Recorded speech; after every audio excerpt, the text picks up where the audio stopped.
Well, good evening, everyone, and welcome to another testimony time. This evening, we're joined by Lydia and Edd Smith, and we're going to be hearing some of their stories and hearing as well what it means to them to have God in their lives. Thinking of that ongoing theme through Advent of hashtag God is with us. I also need to point out now that there's a couple of moments the audio goes a bit crackly, but we've kind of had a look through and we think it's still understandable and you can still hear what they're saying.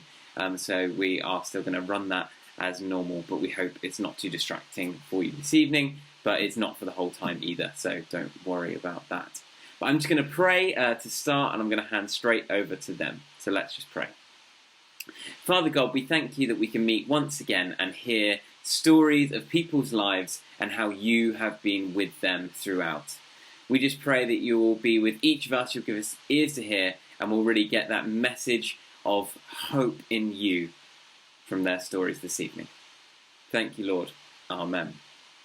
So, over to Tiz and Lydia and Ed. So, thanks for joining us. And tonight we're going to have Mr. and Mrs. Smith with us. So, it's great to have you with us. Obviously, Lydia and Ed. So, why don't you tell us a little bit about yourselves? Lydia first, maybe. Yes. So I'm sure most of you know me. I only became a Smith in July in a very small bubbled wedding. But I am Lydia. I'm currently 23 and we're living in East Sussex in a place called Uckfield at the moment. And I'm working for a charity after just graduating this summer. Brilliant. Yeah, I'm Ed. I'm Lydia's husband. I come from Nottingham originally. So grew up there, went to a Methodist church in Nottingham in what is now the Nottingham North East circuit, which has changed since I left. Went to uni in Sheffield, studied mathematics. Then ended up in Uckfield via Bradford for a year, and Southampton, Waltham Chase during lockdown, and eventually I've ended up in Uckfield, where we are currently. And I work for a charity called Essential Christian, who do various things, one of which is to run Spring Harvest, but I work for the song publishing and resource creation side of that. Great. Well, we'll come back. There's a lot of information in there that's kind of like, there's bits and pieces. So I guess, Lydia, you were at Waltham Chase for most of your life until you went off and did, I think, Soul 61 was your first of your several gap years. Yes. Memory? You had a few, I get confused. But as far as I remember, you didn't go to Sheffield. The first question, how did you two meet then? Yes. Go for it. We met through the Methodist Church of all things. They ran in fact, it might have even been you that forwarded it on to my mum, who told me about a trip to Haiti, kind of like a cultural exchange. Young people, young adults from the UK going and seeing what the Methodist Church is doing in Haiti. We both ended up on that trip of just about 10 people in the team. And that's how we met, from different ends of the country. Okay. So a lass from Hampshire, a guy from Nottinghamshire, and they meet in Haiti. Now that's a film somewhere, I'm sure. So, Ed, tell us a little bit more about that trip to Haiti then. What sort of stuff did you do? How did you, what were you up to? Yeah, so we went out to visit the Methodist Church in Haiti, which is really thriving. And it was just an opportunity to meet the young people in the Methodist Church in Haiti, to learn from them, for them to learn from us, to exchange what it's like being a young Christian, a young Methodist, in those two very different worlds. Visited different projects, Yeah, just it was good Involved fun. with youth club. Yeah. Yeah. Met lots of people. Yeah. So that's interesting because let's be honest about this. Waltham Chase and the Methodist Church, we don't always see the positives of being involved in the Methodist Church. So that's fascinating that you met through the Methodist Church. But did you what was there one thing that stood out for you from that trip? You know, either from the 10 of you that you got something from, or from the people you met in Haiti. Was there one thing that you kind of came away thinking, I'm gonna ponder that, I'm gonna treasure that? That was great. I think one of the key things that stood up to a lot of us when we were there is obviously seeing different lifestyles. Particularly, we visited the memorial site for the earthquake and everything that happened there, and just like talking to them and hearing about their experiences of some really troubling things that have happened, and how they're so dependent on God and they're just so faithful to Him. It was something that really challenged us, I think, in our faith, seeing how strong their faith was, and as well because the Methodist Church is growing in Haiti, which was, really seemed really ironic to us because it seems to be doing the opposite in the UK. I mean, it is doing the opposite in the UK. And going out there and seeing like how on fire they were for God. It was great. Yeah, I think that so we went in 2017 and the earthquake was in 2010, so 7 years later, and it just could have happened a week before we went. We did a disaster relief workshop. Like, we didn't run it, we like attended it, just to like experience that with them. And even when we split off into the discussion groups, and we're talking about it, it was so matter of fact, and because it was in a Christian setting, it was a church-run thing, and just them talking about their confidence in knowing that God's got a hold on it, and it is heartbreaking, things that happen, but that they just have so much faith. Oh, great. Well, I mean, not great that they had an earthquake, but some good lessons to have learned from that. So let's roll on a little bit further, because obviously then you went to, were you already at university, Ed, or was that before you went? I went into my final year after we met in Sheffield. So we were long distance for 2 years actually in the end. Okay, all right. And was that I can't remember, was that before? No, that was after Nicaragua, wasn't it? Yeah, so my kind of timescale of things was finished college, did SOL 61 in Watford for a year, did a year, half in Nicaragua and half in Waltham Chase, and then met Ed that summer, and then that September went to uni. Right, okay. So you did a degree in Sussex? I did international development at Sussex, yeah. Okay. So let's roll it on a little bit. I'm sure there's lots of stuff about how to maintain a long distance relationship and all of that kind of stuff, but that's a bit soppy, and I don't really do soppy too much, so we'll leave that. If you want to know, anybody wants to know, I'm sure Lydia will be more than happy to tell you, and maybe Ed. But so obviously you had plans for this year, and you told us that you got married in a small bubbled wedding. So how did you get to that stage? How was that process? How was this year been for you? Well, it was interesting because when we got engaged 1 year into our relationship, so we were engaged for 2 years before we got married. So we had a long time to plan and think about it, and when we did that, we were really on the fence about whether to have a big wedding or have a really small, intimate thing.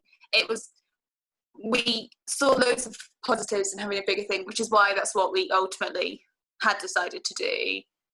But we also weren't so caught up in it that much. So when everything happened we decided to go back and stay in Waltham Chase with my parents because Ed was living by himself, and I just appreciated the support of my family. And obviously, right at the beginning, we had no idea what anything was going to look like. When it first started, we thought there was a possibility we could still have it. Obviously, that then was postponed. But in that time, I know for me in particular, just like because I can't speak on my behalf, but also for both of us, we didn't feel hugely attached to the material side of the wedding. We desperately wanted to get married. So when it was the point of lockdown where you weren't allowed to have any weddings at all, that was really hard because we were originally going to get married in June. So then we were counting down until they could actually let us get married. And then as soon as that happened, we were like, let's just do it straight away. And yeah, I had a huge piece about losing. At least I think because we can say it is postponed, we do want to have a party eventually. But I had a huge piece in not having that, and just knowing I had a lot of friends who were also supposed to be getting married, and all of us together were very much like just trying to refocus on the meaning of the wedding and like actually getting married. Yeah, do you have any thoughts?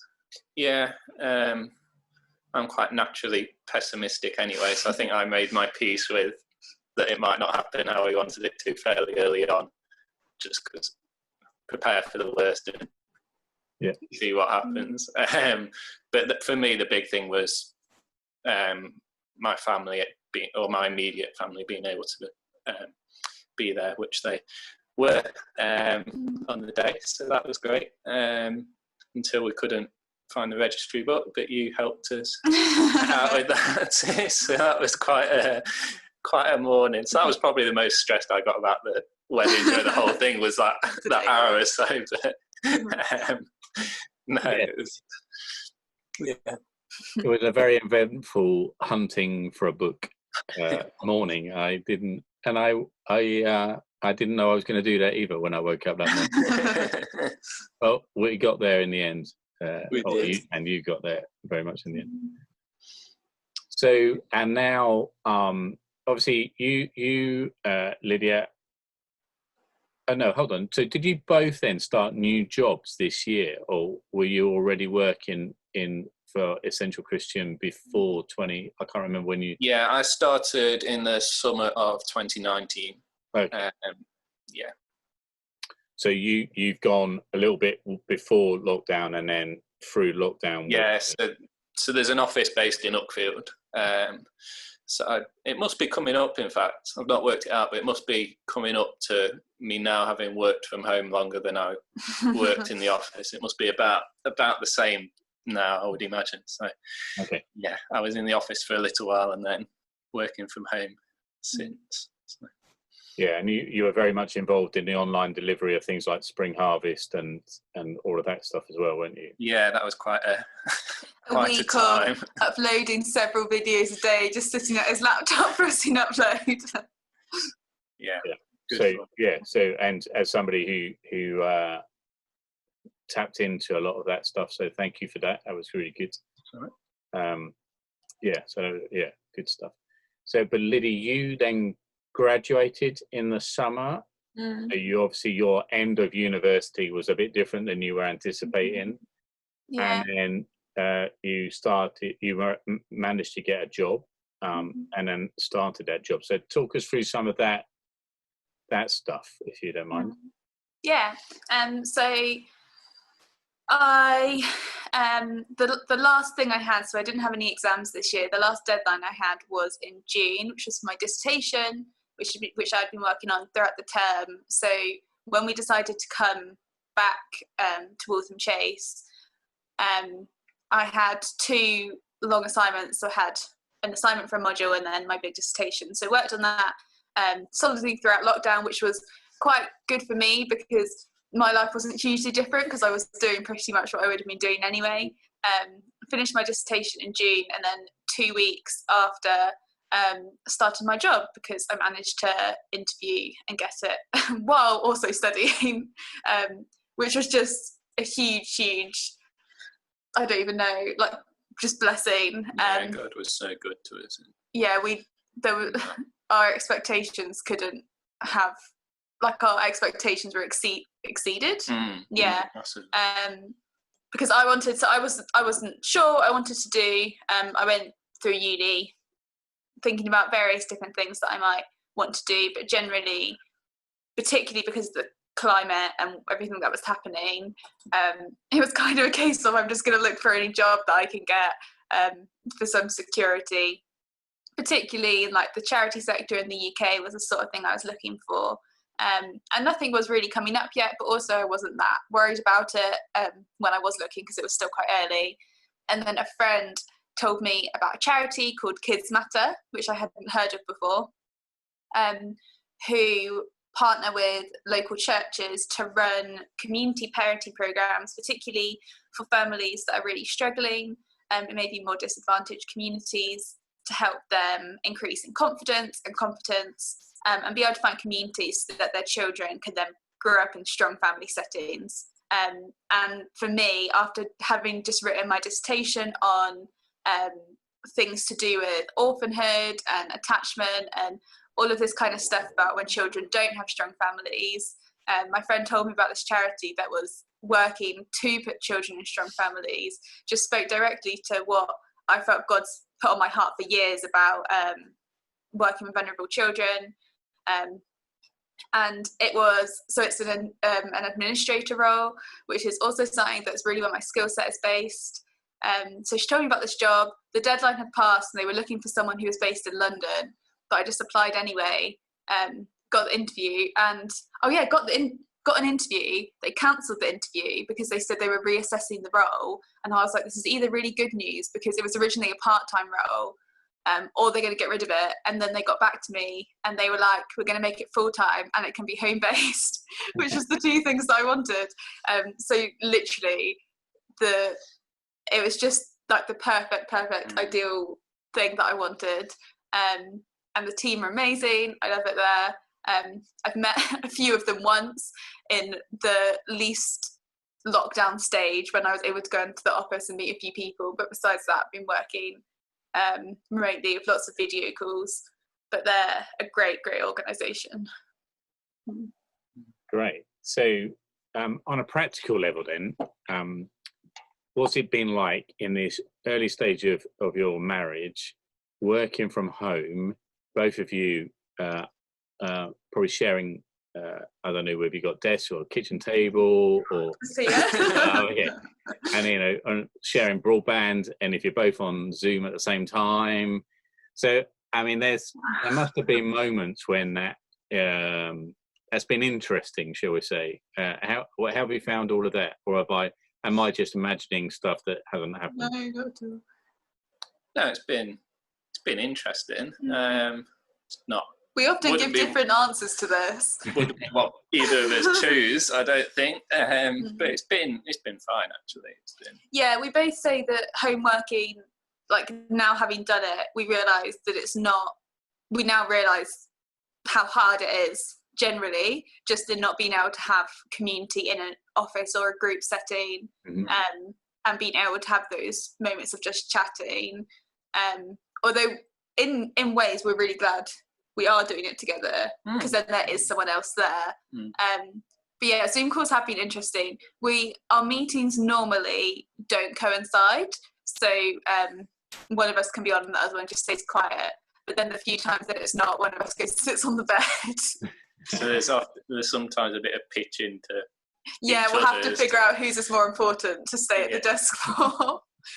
We upgraded our broadband within a week of both working at home because it was not coping. Yeah.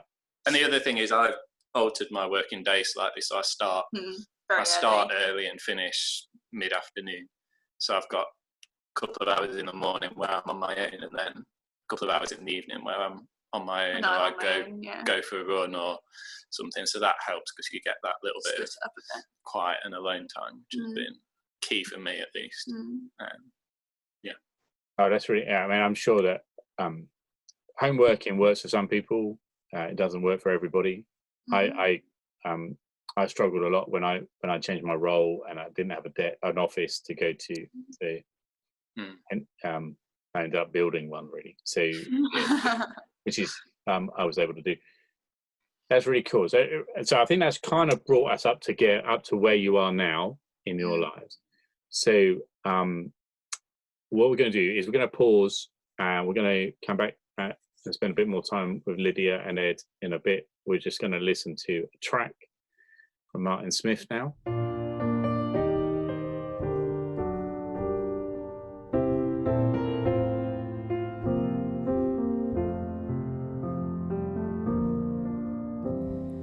Hark the herald angels sing, glory to the newborn King. Peace on earth and mercy mild, God and sinners reconciled. Joyful, all ye nations rise, join the triumph of the skies. With the angelic hosts proclaim, Christ is born in Bethlehem. Hark the herald angels sing, glory to the newborn King. Christ by highest heaven adored, Christ the everlasting Lord. Late in time, behold him come, offspring of the Virgin's womb. Veiled in flesh, the Godhead see, hail the incarnate deity.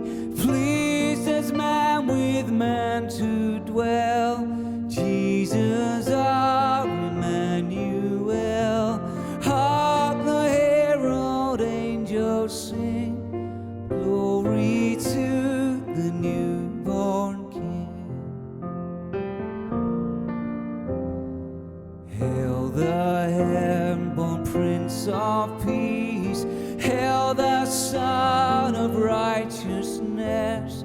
Light and life to all he brings, risen with healing in his wings. Mild he lays his glory by, born that man no more may die. Born to raise the sons of earth, born to give them second birth. Hark the herald angels sing, glory to the newborn King.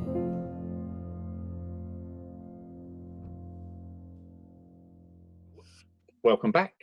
So we're going to carry on our conversation with Lydia and Ed, and we'll find out a little bit more. So some of you know that outside the church, we've got this amazing piece of artwork that Anushka has put up, and just an amazing window display, a nativity display. And in there, on there, there's this hashtag, God is with us. And it seems to us that it's an important message for our time, this time of not just the year, because Emmanuel, God is with us, is obviously a Christmas theme, but also, well, it's been one very interesting year for the world. You've described earlier about, you know, your wedding plans and then your job plans and all of that kind of stuff, and migrating from offices into home and all that kind of stuff. And many of us have had similar experiences, and maybe a bit of lamenting going on, you know, that sorrow. So I wonder if you can give us examples of where you felt God particularly with you in a scenario. So, or a couple of scenarios, you know, don't have to limit it just to one. So I don't know who wants to go first. You can. Me? Yeah, so we have had a little bit of time to think about this. It's not off the top of our head, but I'm going to go back to my second year of uni. Uni was a bit of a rough especially my second and third years were a bit of a rough ride, mental health-wise for me. Struggling with anxiety, specifically. And during my second year, I got an opportunity to do some tutoring, some private tutoring in mathematics, which was a really cool opportunity, and yeah, a really good opportunity for what I was passionate about at the time. But obviously not the ideal thing to be doing when you're really struggling mental health-wise, is starting something new, trying to balance part-time job, even though it wasn't many hours, you're still balancing a part-time job with studying full-time. But I think the main thing that was really scary was going into, it was in someone else's house in an area of Sheffield I'd never been to before, with people I'd never met before, and it wasn't like I wasn't going with someone else to like learn the ropes and then I would do it. It was on my own from the start. I've never done this before, but here I am to have a go, basically. And I remember sitting, I got there really early on the first time I did it, because I didn't know where it was, but got there really early, and I remember sat on a wall a couple of streets over from where I was going to go, and just, yeah, terrified and so anxious. And I listened to a song by Jesus Culture called Not Afraid, which is off their Living with a Fire album. And it's based on the psalm that says, even though I walk through the shadow of the valley of death, I will fear no evil, for my God is with me, his rod and staff they comfort me. And that just calmed me down, and I was able to get through it, which looking back, I'm not sure that, yeah, without God being there with me in that, I wouldn't have been able to get through it. And it didn't. Yeah, I got through it. It didn't go particularly well, and it didn't carry on for very, very long for various reasons, but I got through it, and that was, yeah, because God was with me in that. And it's just that example of, you look back now and you can't see, knowing where I was mentally, you can't see how you would, because that even now in a decent place mentally, that would be, yeah, pretty intense. But yeah, looking back, there's no way that I could have done it without God being with me in that. Oh well, thank you. Yeah, there's some practical stuff in there about listening. So that was Jesus Culture album, did you say? It was. It's called Living with a Fire. It's the one with an orange album cover and a matchbox. Okay. Yeah. So maybe if you're interested in that, go and find out on wherever you get your music from and see what that's about. So Lydia, how about you? Have you had experiences where you felt God particularly with you? Yeah, I think one of the things as well, one thing which is similar to you that I wanted to pick up on too, is like having if it's songs or like particular Bible verses, that's something I've found throughout my life, especially if I'm in those situations of actually feeling quite scared or panicked, like just repeating it in my head, and it brings like huge comfort for absolutely ages, especially in like my uni assignments due tomorrow, I can't cope, like, how am I going to get this done moments. I would often have in my head that song, tell me if you know what it's called, the one that goes, in fact I think it's called Tremble, it goes, Jesus, Jesus, you make the darkness tremble, and just that specific bit, and I just do that over and over in my head.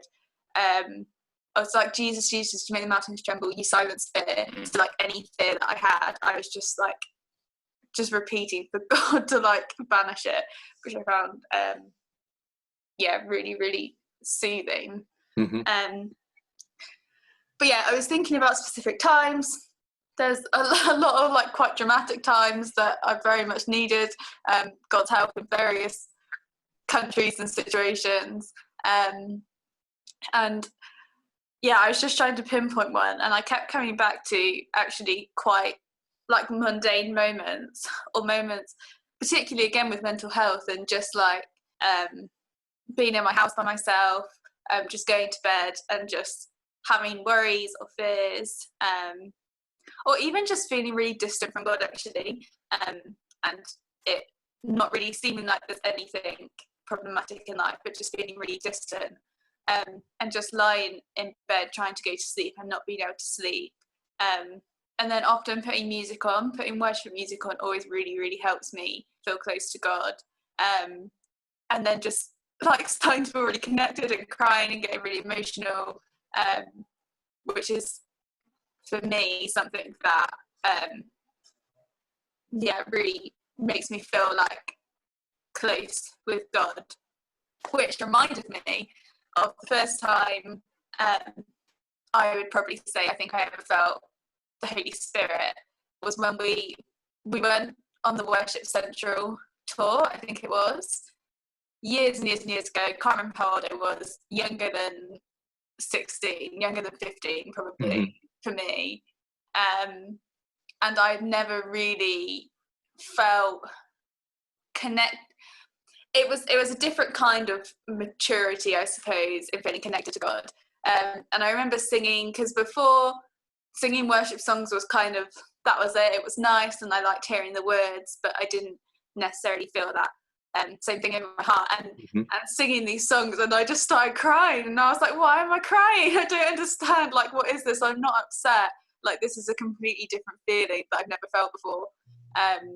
And it was fully like feeling God overwhelm your senses. That's what it is, I think, when I get emotional myself, and that often for me is expressed in crying. It's not even that I'm crying because I'm upset. It's like such an overwhelming feeling of emotion of God being there, and not even being able to articulate the feeling either. It's just like an indescribable. It can be like joy sometimes it can be, or like all of these different really extreme emotions. Yeah, I think it's really helpful, actually. You both made reference to listening to music as part of your experience, either to allow you into the presence of God, or as a gateway into the presence of God, or to kind of remind yourself that God is with you. And I think in Ephesians it talks about singing songs and psalms and things like that. And so worship is it goes beyond the performance. And I know there'll be a few people watching this will be missing that corporate worship experience of being there with others. You know, and online stuff has been great, and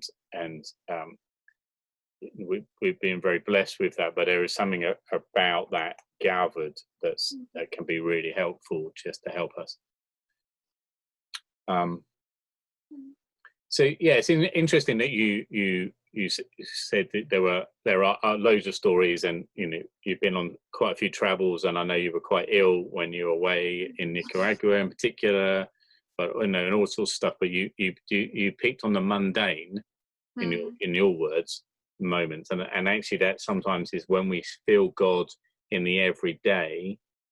That's we can all have mountaintop experiences of life. You know, I know Ed's a bit of a football fan, so you can go to a great game. I don't know whether Derby have any great games, but if you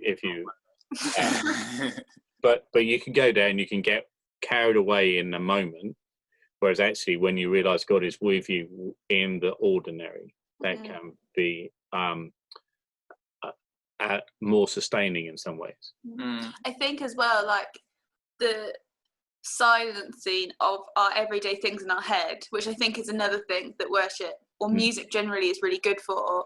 If you're just listening to the music, especially actually wordless music, and you're just trying to switch off and like meditate in a sense and just like clear your mind, I think that's really that can be really helpful in just hearing from God, like asking God to speak to you and just feeling his presence, because we can get so distracted and busy with our lives, and just things like to-dos will pop into our head and things like that. So really trying to take time in our days to like just turn those things off in whatever way that's most helpful.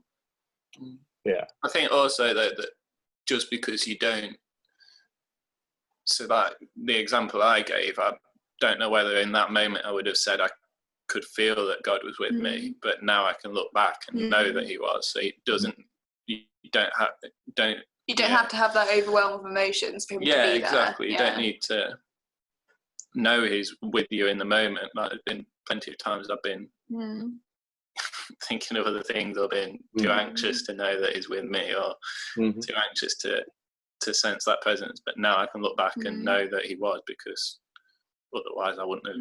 And that's the thing, isn't it? Because God's constant, like he will always be there.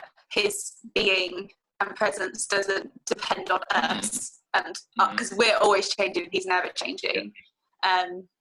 It's just, it's great when we can see like a little glimpse of it. I remember, you know, we obviously had some good time, particularly Lydia at Soul Survivor, and my bit of Archie, I remember saying quite clearly, you know, there would be people crying. I'm not looking at anybody in a tent and all that kind of stuff, and all that, you know, going on. And he would make the point that I'm not feeling anything right now himself, but God is still moving, and so, and God is still with me. It just in a different, you know, and I think that's really helpful for us, to those of us who are a little bit more in those moments. We may not feel everything, but God is still with us. And then, as Ed said, sometimes when you look back, you realize that God was very much with you. You only sometimes get the glimpse of that with hindsight, not the moment. So I think that can be really helpful for us to remember. I think sometimes we're looking for the instant, like, you know, instant coffee, or, you know, microwavable whatever, and we try and do that. Sometimes with God, we want God to always be instant, and sometimes he does show up in a boom but he wasn't in the earthquake or the wind or the fire. He was in the still small voice. So that's sometimes in there. So before I get on too much of a preachy box, I better stop. And so is there anything else you would like to add into any of that? Any other kind of observations of this, you know, God is with us, and what does that mean for you? Maybe that. I think, particularly in these days, having hope, and even actually now, I think from a Christian perspective, from a perspective of trusting in God and having hope in God, in a time where a vaccine was looking really, really unlikely, that was something that I feel like we were really pushed to depend on God, which is good, and find our hope only in God, because it just like exemplified how broken the world is and how ultimately we can't find hope in anything else. And now the vaccine coming, which is great, and like amazing news, and fully believe that God was working in that, not like knowing that we shouldn't return back to where we were before. We need to depend on God more than ever. And just because we're now seeing the sights of COVID hopefully going in some form, that we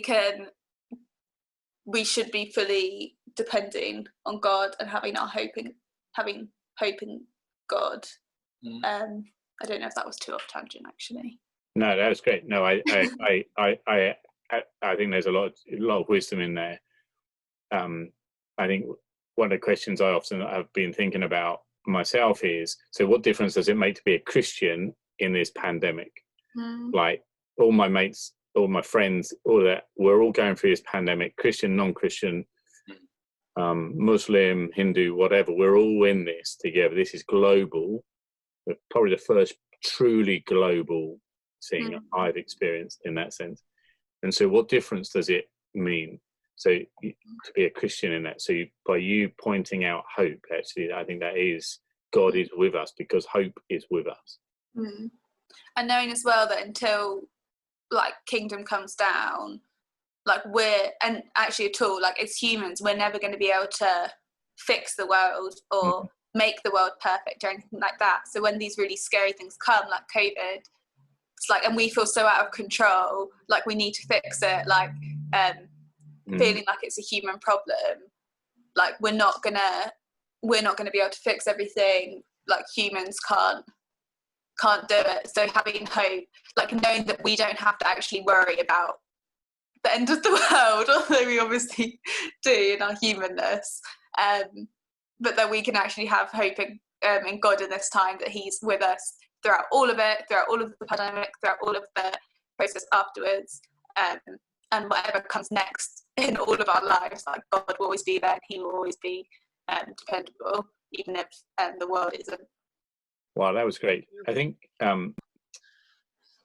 we'll call that a big thank you for guys for turning up and sharing that some time with us and giving us a little insight into your world in Uckfield and how we come to be in Uckfield and all of that, and just where you are on where you've experienced God in different ways. Yeah, so thank you very much, and we'll look forward to meeting you in person sometime soon. Yes. Wow. Well, thank you so much to Tiz, Lydia and Ed. There were some great stories in there, and it was really interesting to hear kind of how God has been with them at different ways and at different times in their lives. But we're going to close for now, but we are going to be back next week, next Thursday at 7:30 p.m, same every week throughout the whole of Advent. So have a great week, and we'll see you next Thursday. Thank you.